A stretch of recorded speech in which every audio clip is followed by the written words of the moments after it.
We are live at the kitchen table in Shelby Township, Michigan. I'm Brandon Ponke. He's Ben Moffitt. What's up, motherfuckers? And who do we got? Tony and Gotti. Tuesdays with Tony, baby. I'm back. Hey, With Tony. We're gone talking for a about, little bit, bringing him back. Yeah. Well, 210, baby. Finally, 4 or 5 Yeah, that days was away like fucking from fights. 3 weeks since we've had a fight card. Been in withdrawal. We're going to talk Curled up in the corner, Daniel fetal Cormier position. rematch with Rumble Johnson. This is going to be a hell of a fight. What Tell you think, what. Tony? There's a lot going into this. Can Anthony Johnson defend the wrestling? And basically, I think the big issue here is Anthony Johnson, has he improved enough wrestling? Can he defend Daniel Cormier from being able to just take him down and manhandle him? And if that's the case, I think Rumble could. Rumble's probably the most dangerous striker there is in the 205 division. He could take him out if he can defend that takedown. But we have not seen that with Daniel Cormier. He just mauls people, throws them down. There's nobody that throws people around at light heavyweight like Daniel Cormier. Yeah, I mean, you got to respect him.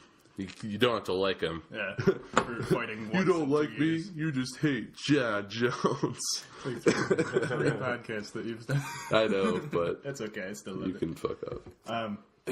But yeah, we haven't seen anybody that's near the wrestling level in the 3 fights since the first fight. It was Manua where they just stood and traded, and Rumble knocked him out. Then it was who was before Teixeira? Bader. Oh yeah, Ryan Bader just turtled. He destroyed Bader. And then But Bader's an Teixeira- actual wrestler. yeah, but Bader. Bellator Bader. Yeah, Bader. That's where UFC people go to die, I think. That's, Oh, yeah. It's real sad. If you watch the Rampage King Mo fight. Oh, my God. So bad. He came in at 253 pounds. He was so fat and, so out of shape for Rampage standards. I felt bad watching it. Oh, he was yeah. tired. He was tired within one punch. But I think Rumble is, if he doesn't get clinched up, honestly, he did pretty good in the first fight. He punched himself out early because he really rocked DC early and then just kind of pushed himself out trying to finish it. But if he's more intelligent about what strikes he takes and not just, bull rushing when he hurts him, I think he made the adjustments. And what do you think, Ben? Is DC going to defend or lose it?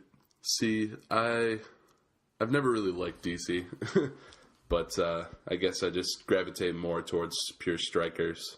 Yeah, it's entertaining. Yeah. Rumble's an entertaining fighter. Daniel's boring to watch. Yeah, and he never tries to finish fights. He just tries to He's a coast. grinder. Yeah, he's a grinder. Embrace the grind. But this fight's interesting, partially because the last few fights we've really seen how scary Rumble is. He was already scary. I mean, if you knock out Gustafsson, that's a hell of an accomplishment. Yeah. But I was really looking at the best light heavyweights in the world, and Rumble has knocked out everybody below DC and John Jones. Bader, Teixeira, Gustafsson, Manua, Little Nog, even Andre Arlovsky, beat Phil Davis. Yeah. I think with that, I think Anthony Johnson definitely can knock out Daniel Cormier. I just think we got to see what happens after they get into the first couple wrestling exchanges. I want to see if Daniel can actually take him down or if Anthony can defend it. And if Anthony's capable of defending it at least and just maybe even, taking a minute or two up against the fence and defending it properly and getting him off him and getting right back to standing up, I think Anthony should take this fight, no doubt. Anthony's definitely a better striker and definitely a much harder hitter than Daniel Cormier. Yeah. It's just Daniel Cormier is hard to count out based on what we've seen with him. He just grinds everybody out that he fights, other than John Jones. One thing that's interesting, though, is Rumble brought in a new wrestling coach who's I forget his name, but he was a D1 All-American, and he's been really making that a focus.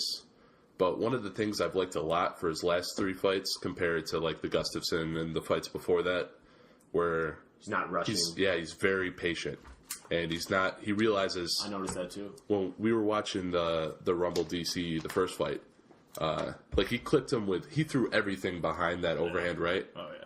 But his mistake was that he went back to that right away. Yeah. He thought, I can just throw everything into this and it's going to land and it's going to put him out. But it led to DC getting a very easy takedown and controlling the fight from there. Whereas the Rumble now, he realizes he can still knock guys out without throwing everything he has into it, and that's dangerous. That's very dangerous. More calculated. I don't think he even put everything he had into the shot on Teixeira with that lead uppercut. No, yeah. But, by the way, first time Teixeira has ever been knocked out, like, starched to knocked out. Yeah, against a guy that's been known for how good of a boxer he is. And how quick was it? I think it was 13 seconds? Yeah, 13, 14 seconds. It looked like a tooth flew out, too. Yeah. Yeah, that was crazy times. He's just so dangerous. And This one is just such a hard one to call, just because Daniel, at the same time, Daniel has not had any losses to anybody other than John Jones. He's also not been knocked out. You can say what you want about him, but he fights very smart. Yeah. He does. That'll give to him. Almost like a GSP where, you know, the win's more important than the flash. Yep. And he doesn't really care as much about what people say. He's more just like, I gotta beat this guy. I don't give a shit about what's around me. I just gotta do whatever I have to do. For entertainment purposes, though, I would like to see Anthony pull off a vicious knockout here and like call out John Jones or something. Oh, yeah. And then we'll have a bang. Have him fight like 214 or something, or 213, whatever. That'll carry a card. Yeah, I will say, I will give DC the fact that he's probably the only person in a long time that I enjoy their takedowns, because he doesn't take people down, he fucking throws them and flips them.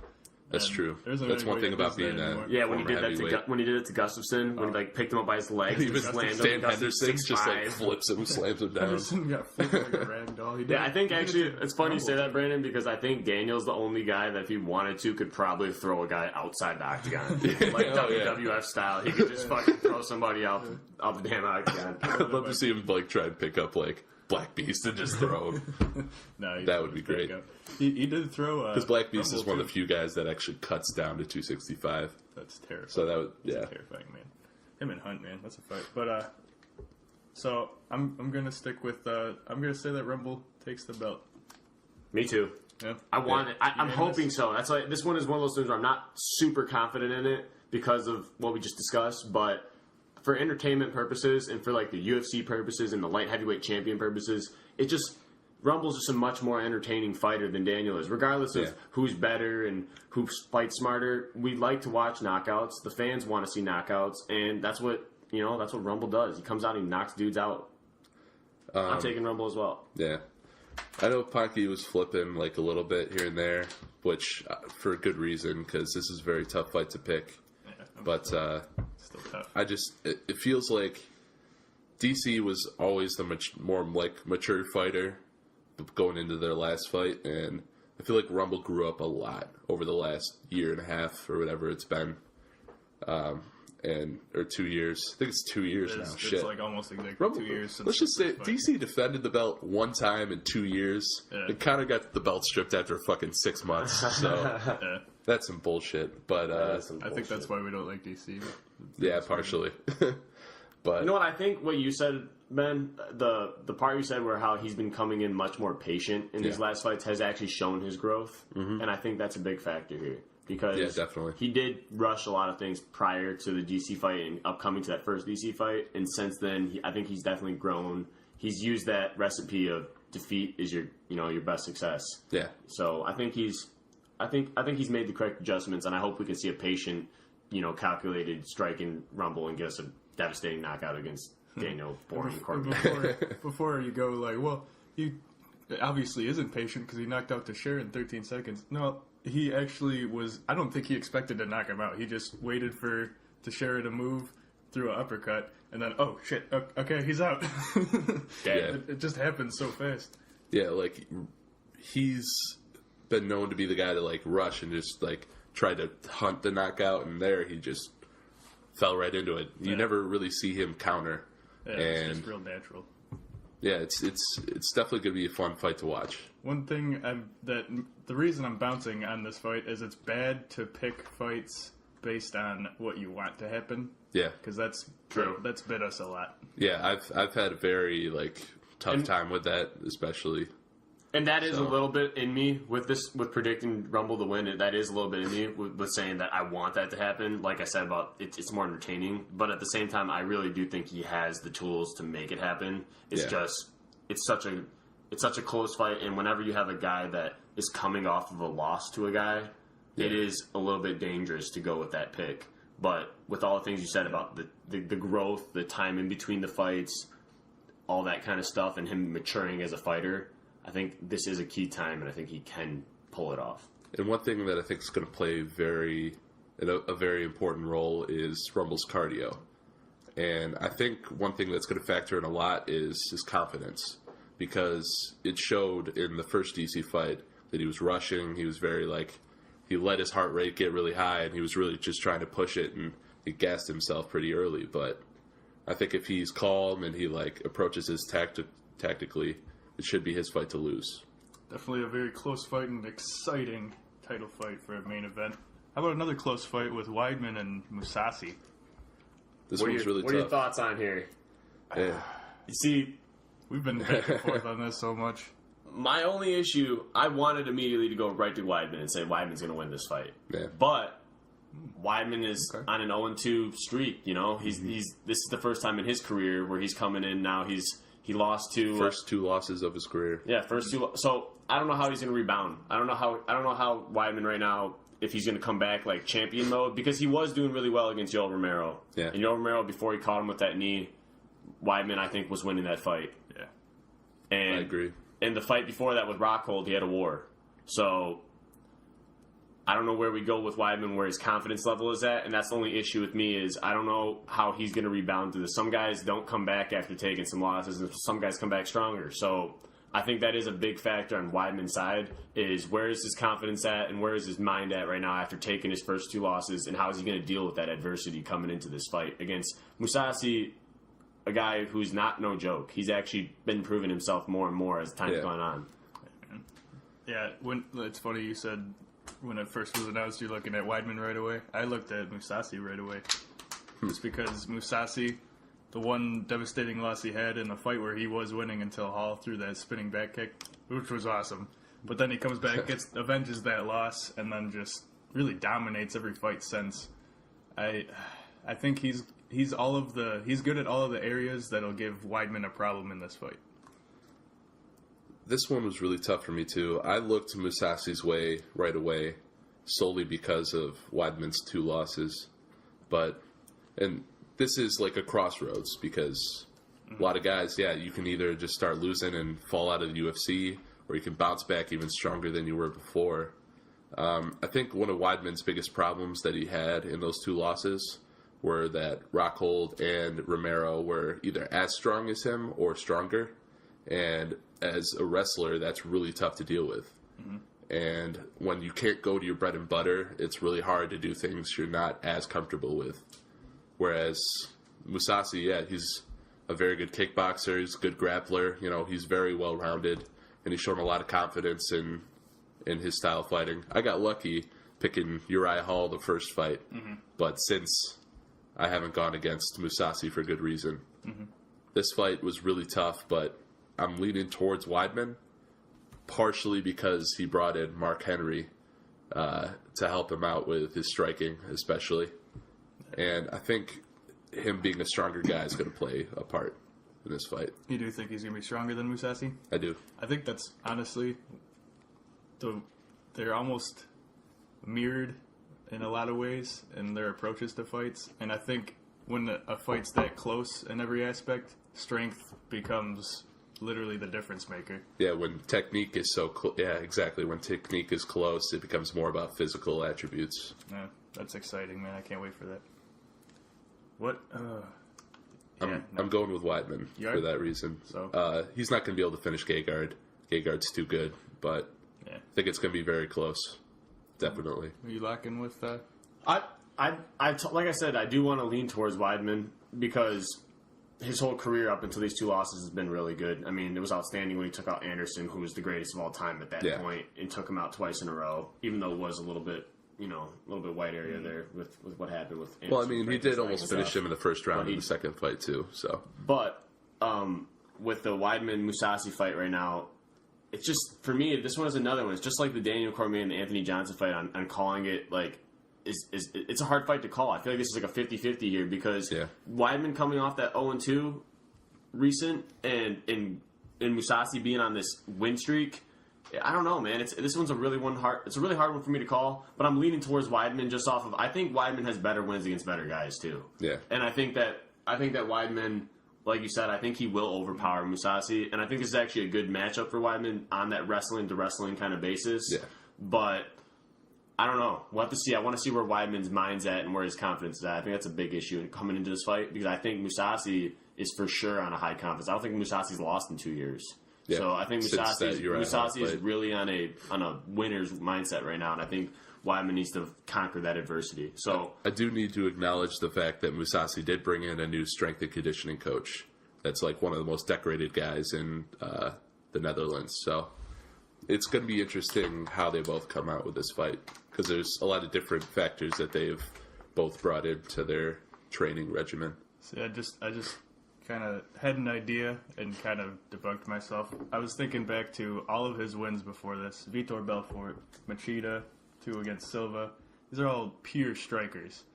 And I was like, when guys are, have a good wrestling game, is that the key to beat him? I go back to January of 2012. He beats Damian Maia. Yeah. Yeah, I was going to say, I remember looking at that last night and thinking, that might be his most significant win going into this fight. I think so. That's a long time ago, but for sure. Yeah. Yeah. Because one thing Gegard does well is grapple. So you see a lot of the times if he clips a guy, he's able to find top mount pretty easily. So, yeah, I think this is definitely... Yeah, this is so hard. I love the when top it gets two fights, man. Yeah, when it gets up to the top of every card, it gets really hard to pick. But that's what makes 210 is not a very deep card. Yeah, but these two fights make it really interesting. Yeah, I think the main event and the co-main event of this fight is probably one of the hardest predicting fights from the outside because these are two of the best factors. fights that have happened this year so far. Mm-hmm. Looking up and down, I'm enjoying some of these fights though, coming on this card. Yeah, it's different for us too, yeah, but like we it's know a little less more exciting and flashy as maybe like 211 is gonna be. Yeah. So how about putting Calvillo back on the pay-per-view according to this slot? Oh yeah, against Gonzalez, a debut. I think it's because of how exciting she is, and Gonzalez isn't a slouch either. I know she holds a win over Courtney Casey, who's a very good fighter. Yeah, this is tough. Yeah, Calvillo is the odds favorite right now, but I think it's strictly just because her last fight was on a pay-per-view and she got the finish. I think my gut's saying to go with Gonzalez on this. And part of what factors into this is that Gonzalez is also an established grappler, whereas that is Calvillo's bread and butter. So I think a big factor is going to be how comfortable is either one standing and trading. Well, you want to remember, too, that Calvillo's finish was against a boxer. Yeah, pure boxer that looked pretty sloppy against Lauren Murphy when she was grappling. Yeah, so... That's not a bad fight. Honestly, I'm leaning back. I'm leaning towards Gonzalez. I'm starting to talk myself into that. Yeah, but it's hard to ignore Calvillo's flash and finishing ability. Yeah, she's only 4-0 too. Yeah, 6-1 Gonzalez. No. I was just gonna say the 6-1 Gonzalez, her being her debut, and then Calvillo has only had 4 fights, and she has had 3 finishes of her 4 fights. Yeah. So I think with this one, it's like. It's kind of up in the air just based on we have lack of depth in knowing what they're capable of doing, and we haven't seen them really fight top contenders or anything. So yeah, that's true. I'm gonna go with Calvillo just to be the devil's advocate and just go on. She had a pay-per-view, she had a good finish, she had that rear naked choke on her last fight. So I'm gonna go with Calvillo. And when she was outside the UFC, I remember I watched 2 of those 3 fights, and she does a really good job getting on top, and like that was her first finish professionally, first submission professionally, where she did a good job getting a top mount for a couple of those other fights and using her strikes. So yeah, definitely a very close fight. Yeah, not a lot of name value, but should be a good fight. Yeah, it should be fun to watch. Definitely some future strawweight prospect. We need some future strawweight. We need it because future contenders. If Joanna was to beat Andrade coming up here, Joanna's just cleared everybody out. Yeah. Which that's a whole other discussion. But we need more women's strawweight. So I hope one of these can be a future upcomer. Yeah, that'll be fun. One fight that's probably going to be a brawl is that Charles Rosa, Shane Burgos. Just, I know I'm skipping around a little bit, but... Oh, yeah, no, I love that fight. I'll go right to it. Rosa likes to trade, but his bread and butter is his ability to grind you down and find a way to get you on your back. Keep you there. Whereas Burgos, the Hurricane, he's a slugger. He loves to go out and trade. So, And he's undefeated. Yeah. And I think he, 7 finishes? Or he's finished every fight. Every fight. Every fight until his UFC debut, where Yeah. he went the distance. But he beat the crap out of Trey Thiago, Yeah. And Dos Santos de Silva, or whatever. Trattor or whatever, landed some hard shots on him, and he just ate him. He's got a hell of a chin on him. He never got rocked, and he rocked Trattor like all the way through that fight. And he does have 4 submissions on his resume, so even if Rosa gets him down, can, he find a way to finish that too. Yeah, I think this could be a very exciting. The thing I like about Burgos featherweight actually contender. at featherweight is he's got a long reach and he's got height and reach pretty much on anybody in that division. He's 5'11" with a 75-inch reach, which I think Rosa, the guy's Rosa's what, 5'7"? Rosa's got he's 5'10". But he's got a 69-inch reach. Yeah. So that 6-inch reach advantage is something to put out there. that probably explains why Rosa always leads with long kicks, just to try and keep distance. Yeah, definitely. Sometimes he throws them out pretty sloppy, though, so Yeah. I don't really count that as one of the more refined points of his striking, but no, I think that's a definite fight of the night contender. I don't know why I'm going to throw this side thing in there, but Burgos, his best friend growing up, is Jimmy Rivera. Really? So it's kind of fun. He got to see his buddy go in, and then now he's got his shot into the UFC. Hell yeah. Loves to stand and trade. He did not like the ground game, but I think a lot of the reason he didn't want to go on the ground was literally it was his debut, and he was being flashy. He was trying to make people excited to see him. Yeah. But I don't know how much of that was actually fear of being on the ground versus just trying to get a knockout in his first fight. Definitely. About You know which fight I really wanted to talk about on this one? hit it. Was Will Brooks and Charles Oliveira. That's literally where I Yeah. was going. That's where I was going. Oh my god. I think Will Brooks kind of got a little bit shafted on his debut in the UFC. He was a former Bellator champion, and he did not look good on his debut against.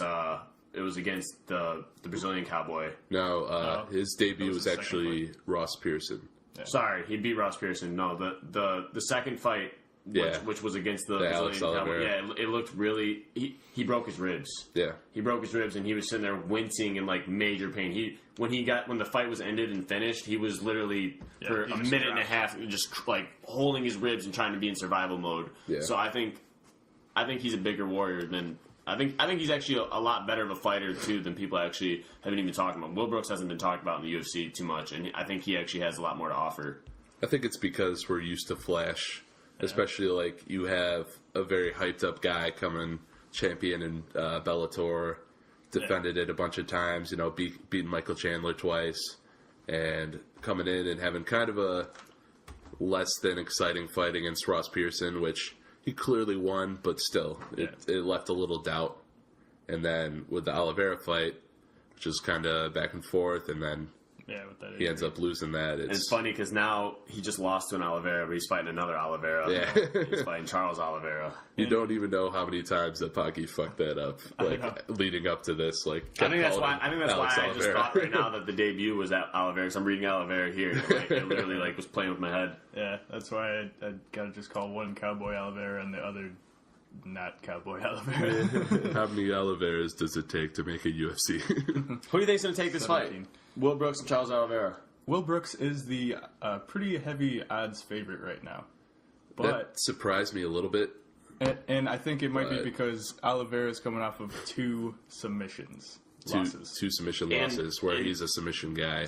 But in his last fight, he came in way overweight. Yeah. Charles Oliveira came in at 155 pounds, and he fought against what was his name? Lamas. He fought Ricardo Lamas, and when they fought, he literally outweighed Lamas. It was still a featherweight fight. He had 10-pound advantage on him, and Lamas just and wanted to but fight, he almost finished Lamas. Like, if you remember watching times. it, yeah, he almost had him choked out. It was actually insane. Like, the heart on Lamas was insane. Yeah.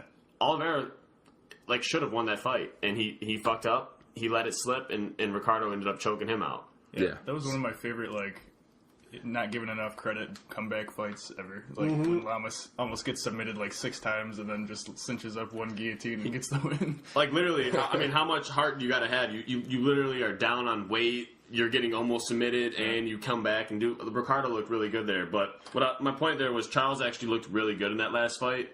So even though he messed up, and that was really unprofessional of him not to make weight, I still think Charles Oliveira is a really dangerous guy for pretty much anybody in the featherweight or lightweight division. And honestly, I thought that he was beating Anthony Pettis in that fight too. Yeah, before He was. Yeah, he was. So Will Brooks has been working on his guillotine like crazy. Because he's just going to crush Charles Oliveira with a 3rd straight guillotine. Now, it's going to be a problem for Will Brooks because, you know, Charles Oliveira is one of the best at just getting the back. Like, he throws up submissions so quick. And, yeah, I don't know.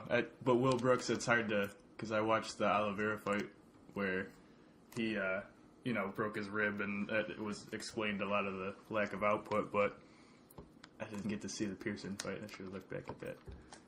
It's going to be close. One thing I've noticed about Brooks is he's not very, or he doesn't have the urgency to, like, take control of the octagon and push the pace and control the fight. Oliveira being the bigger guy, he let him, like, dictate that. Oliveira was winning that fight, so I can't really say that Brooks was, like, robbed because he broke his rib, you know. I think he was already losing the fight against the bigger guy. And I think Oliveira does a pretty good job of taking control of the octagon, using his reach, and finding ways to strike on the outside. And I think Brooks will be a little tentative to throw kicks because of Oliveira's submission game. Because I don't think Brooks has the wherewithal to cinch that up, really. And I think Oliveira is going to really work on defending that, especially. This one I was really back and forth with, but I find myself leaning towards Oliveira. You know, he's winning those 2 fights against some very good fighters, and Brooks wasn't that impressive in his last fight, so... I wanted to go towards Oliveira, too, based on the recent outcome of Will Brooks' fight, and even though Oliveira's fight against Ricardo, he almost finished him, so I was going to go lean towards Oliveira, but I think we need to give Will Brooks a little bit more of a chance here, and I'm going to go towards Will Brooks here. I think that he's going to fix some of the mistakes that he's been making since he's been in the UFC, and I think coming onto this big stage of the UFC from Bellator, I think he did have the jitters and a little bit of, the nerves coming into the big leagues. And I'm hoping this fight, he'll show that he's comfortable being here and he deserves to be here. And I think he's going to show us a better Will Brooks this fight. So I'm taking Will Brooks against Charles Oliveira. I like that, but I'm going Oliveira. I think that it's going to be, Will Brooks is going to be talented enough to defend submissions. I don't think he'll end up putting them away. But I think he's going to just be spending 3 rounds defending submissions, and Charles will get the victory by decision. Yeah, I agree. I don't know why I just put that away. I got to look at more fights. What else we want? Let's see. Well, we do have the hometown boy coming out to Buffalo, Miles Jury. Miles Jury. Fighting Mike De La Torre. Dangerous Mike De La Torre. Not too dangerous, but tough. Yeah, definitely. One thing that's interesting about this card is that there's a lot of guys that it's like a rebound fight for them. It's like, how are these guys going to react in, like, the upper echelon of the UFC? Like, Miles Jury being a young guy.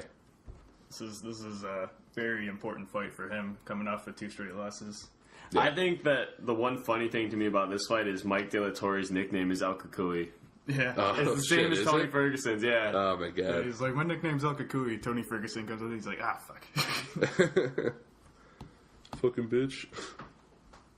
Well, I'm pretty sure, De La Torre came in after Ferguson, so can't call Ferguson. Regardless if he came in after, before, or whatever, Ferguson is on a much higher level. Oh, yeah.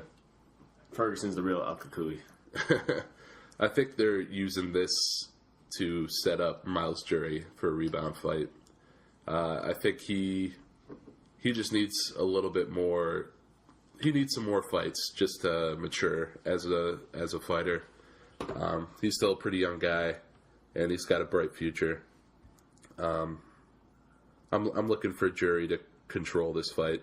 De La Torre's been tough to put away, but I could definitely see this.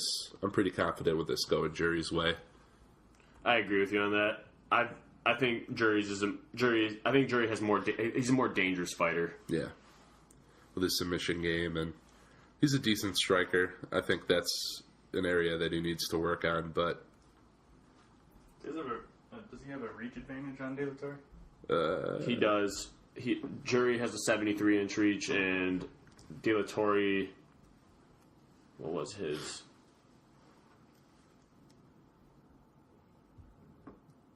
Oh. I don't know where they put it. Yeah. De La Torre has a 71-inch. It's not too substantial. yeah, De La Torre is 5'11" with a 71-inch reach, and Jury is 5'11" as well with a 73-inch reach. So, I mean, pretty similar in reach there. But there's a little bit of advantage for him, 73 to 71.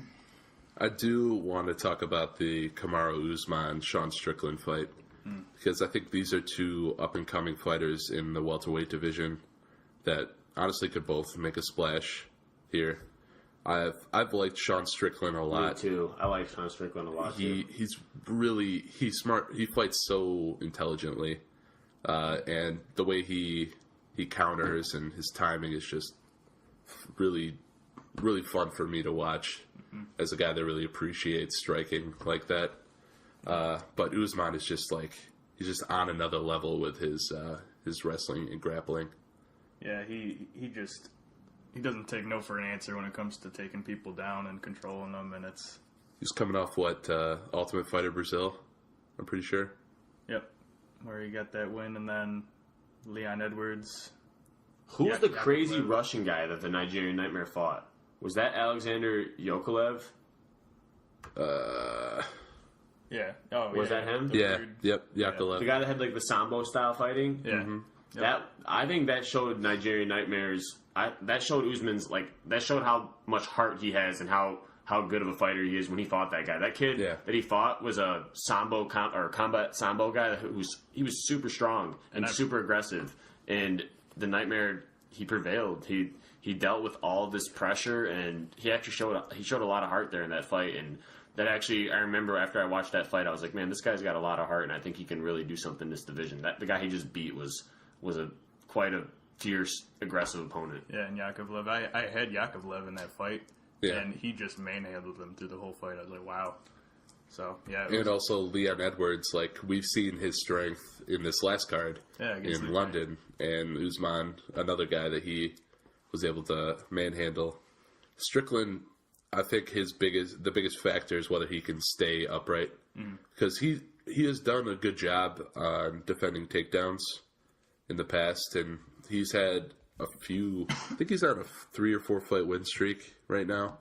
Got some good fighters like Alex Garcia and Tom Breese, but it's hard to pick against Usman when he's on such a tear. I will say before we lock up our picks that whoever loses this fight comes back to really start getting wins anyway. Oh, Both yeah. These guys are no matter who wins. Crossroads. This I got a little bit of the feels, I don't know, but I can't tell if it's whether I actually think Strickland's going to win or whether I just want him to win. Because he's awesome. That's honestly exactly how I feel, because my feels are saying Sean Strickland, because I enjoy, I like his style and how he fights. But after seeing the toughness from Nigerian Nightmare, it's kind of hard for me to call this one. I actually am going to lean towards Guzman. I'm going to take the Nigerian Nightmare. He's hard to pick against him here. He's a tough guy in that division. Yeah, it's always tough to make yourself pick the wrestler because it's maybe not as exciting. But I could just see him clipping him coming in now. Him going for a takedown and just landing some flying shit. knee. Yeah, I think he gets him right up to the cage, gets him down, and makes him lay on his back for 15 minutes. Because Sean Strickland is not weak.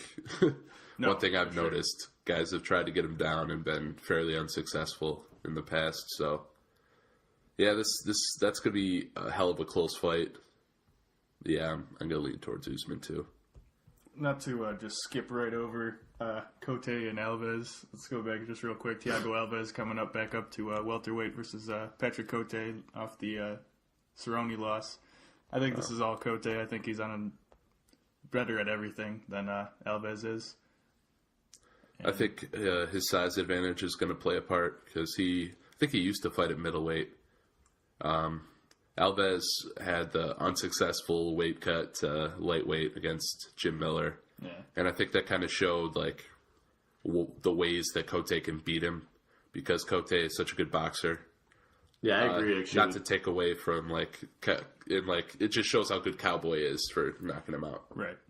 No, I actually really agree with Brandon there. I think Cote is actually going to smoke Alves. I was going to say that earlier. Yeah. I think Cote is really just going to dominate him in any fashion he feels like. Yeah, that's. He'll stand in trade, I think. And I'm not trying to discount Thiago Alves because that guy is like a journeyman fighter. He's got a lot of fights He got on a him. title shot, didn't he, at some point?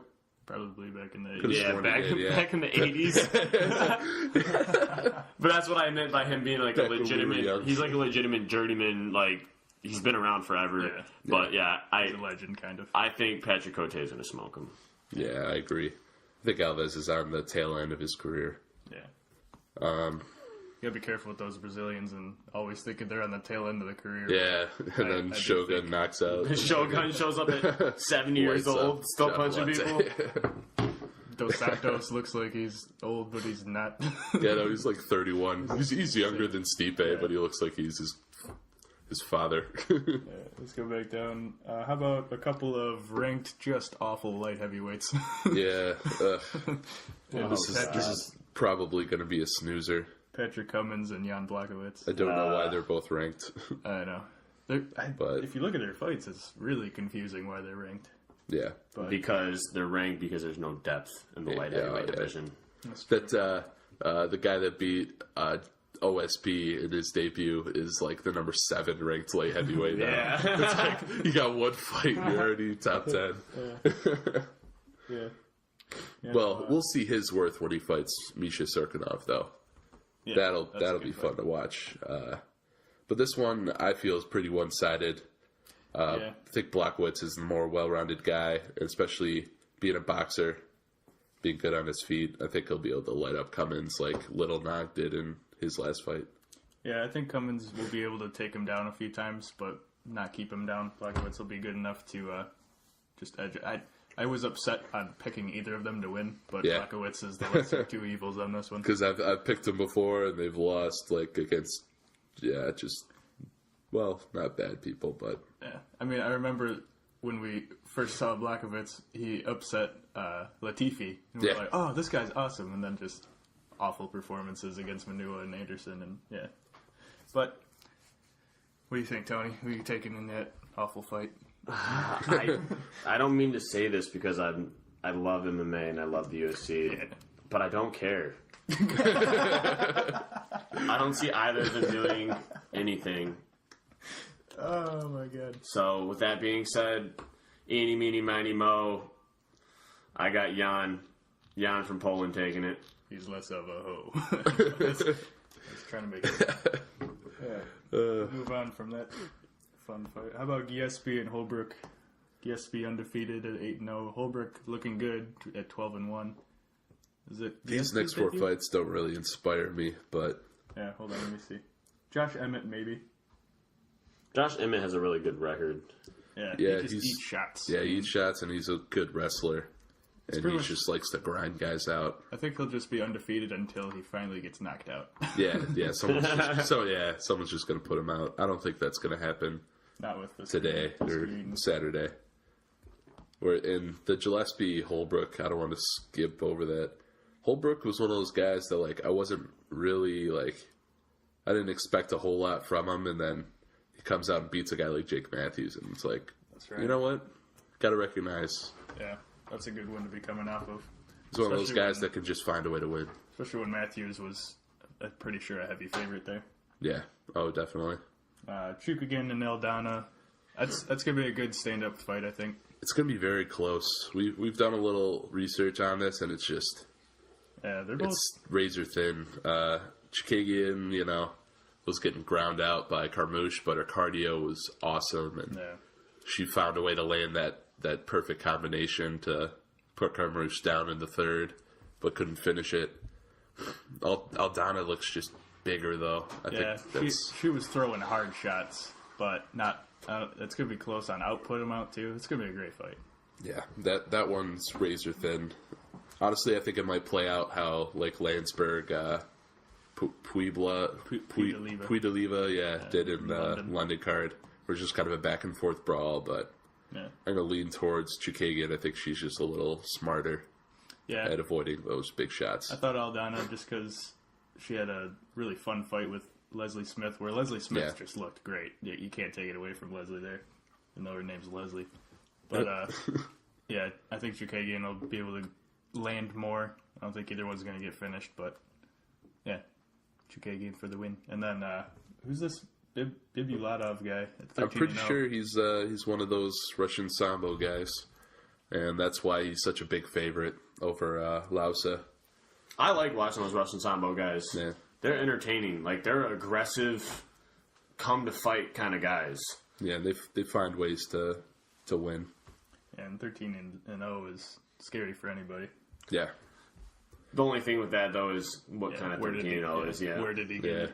We'll see. I think right now that this fight will actually show if he comes in here and is really dominant, he's worth being in the UFC, and if not, that 13-0 could be a little bit padded. Not that Luce's wins were. He had one win against a guy I don't even know in the UFC, and before that, who knows where he got his wins, but I don't feel like and that's why they're on Fight Pass. Yeah.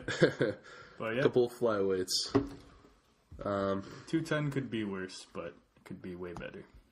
Yeah, I was actually going to state that this card for everybody out there is we've been lacking cards, and this card lacks a little bit of depth. Yeah. But at least the main event and the co-main event are, some big fights. After doing this, I've gotten myself more excited about a lot of the matchups that I wasn't at first.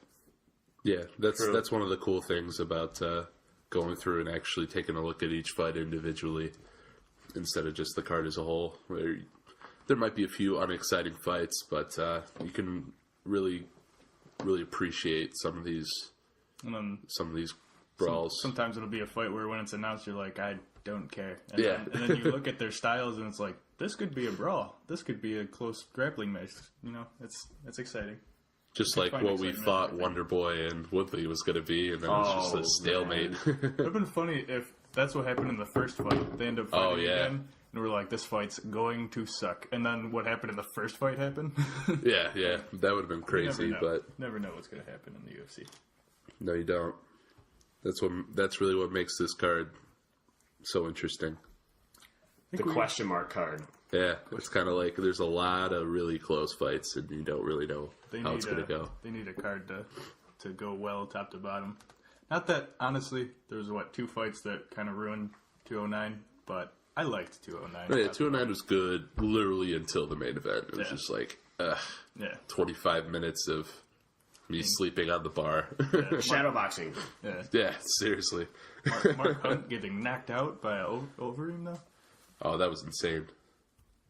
Yeah, I think this is going to be beautiful. We're just going to wrap up UFC 210 and then start up another podcast for just jumping into randomness. Ding, ding, ding, round 2, let's go. We got Tony, we're going with McGregor. So yeah, enjoy you guys here soon. To UFC 210 on Saturday in Brooklyn? No, I always say that. Buffalo, New York. We are live at the kitchen table in Shelby Township, Michigan. I'm Brandon Ponke. He's Ben Moffitt.